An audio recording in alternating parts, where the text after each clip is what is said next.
আমার সাথে ফ্রেন্ডশিপ করবে?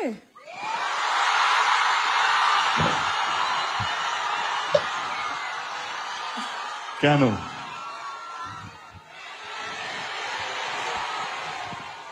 এমনি এমনি? আচ্ছা আচ্ছা, বুঝতে পেরেছি। তার মানে এমনিটা এমনি এমনি না, এমনিটা এখান থেকেই এসেছে। দেব শুভশ্রী অভিনীত শেষ বাংলা ছায়াছবি ধূমকেতু রিলিজ হচ্ছে 2025-এর 14ই আগস্ট, অর্থাৎ স্বাধীনতা দিবসের ঠিক আগের দিন। তো এখন আগস্টের ফার্স্ট উইকে এসে এই সিনেমার প্রচারে পুরো দমে টিম নেমে পড়েছে।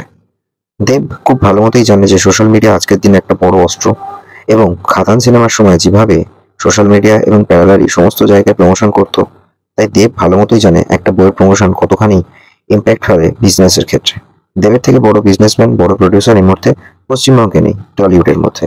তাই দেবের কাছে এই ব্যাপারটা খুব ইজি যে দেব শুভশ্রীর কেমিস্ট্রিটাকে পুরোনোভাবে যদি আবার ফিরিয়ে আনা যায়, সেই বিষয়ে সেই আঙ্গিকে যদি আলোচনা করা যায়, তাহলে সিনেমা খাদানকেও টপকে যাবে। আর সেটাই দেব করতে শুরু করেছে। যে তুমি তোমার জীবনে ভালো থেকো, আমার কাছে প্রার্থনা করবো যেন তুমি সারা জীবন সুখে থেকো, এই জন্ম কেন পরের জন্ম তুমি ভালো থেকো। এই সময় দাঁড়িয়ে আমি এটাই বলতে চাই যে সবাই সুখী থাকলে আমরাও সুখী থাকবো। তো দেবের জন্য তো আমি আরো বিশেষ করে চাইবো যে ও সুখী থাকুক।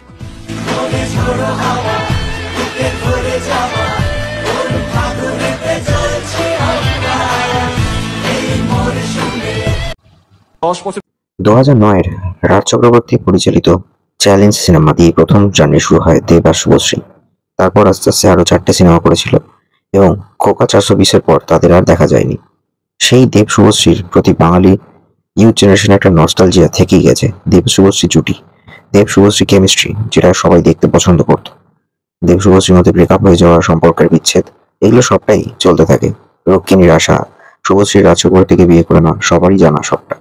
তারপর 2025 সালে 4444 দিন পর আবার দেব শুভশ্রী একসাথে একই মঞ্চে একটা বইয়ের প্রমোশনে। বোঝাই যাচ্ছে পৃথিবীটা আসলে গোল।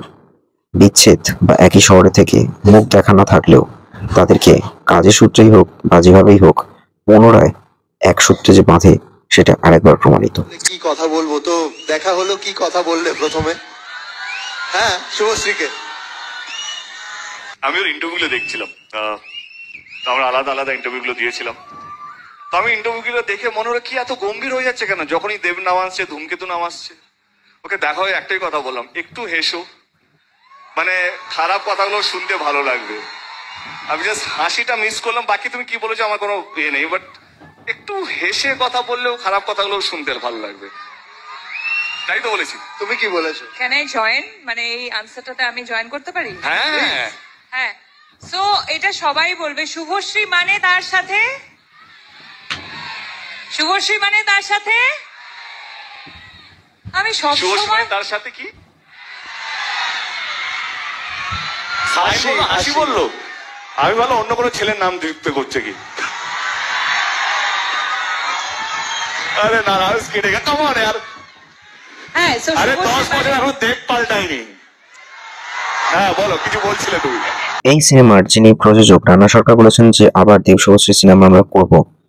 শুভশ্রী বলেছে যে দেবের সাথে বই করব, আমাদের জুটিটাকে বাঁচিয়ে রাখতে হবে।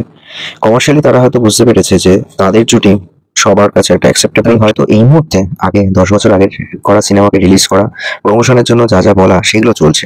মাথায় রাখতে হবে দেব কিন্তু বড় মাপের একজন ব্যবসায়ী হয়ে উঠেছে, তাই তিনি জানেন যে কোন জায়গায় দর্শকের ইমোশনে সুড়সুড়ি দিলে এই মুহূর্তে হয়তো ধূমকেতু খাদানের মতো একটা ব্লকবাস্টার মুভিরও রেভিনিউকে টপকে যেতে পারে। কলেজ টাইম থেকে দেব শুভশ্রী সিনেমা দেখে বড় হওয়া, তারপর আস্তে আস্তে সময়ের সাথে সাথে মেন স্ট্রিম সিনেমা কমে যাওয়া, এবং বাংলা সিনেমায় যে নতুন ভাবধারা কন্টেন্ট বেসিস ফোকাস যে সমস্ত সিনেমা তৈরি হওয়া, সেখানে দেব নিজেকে সুইচ করা।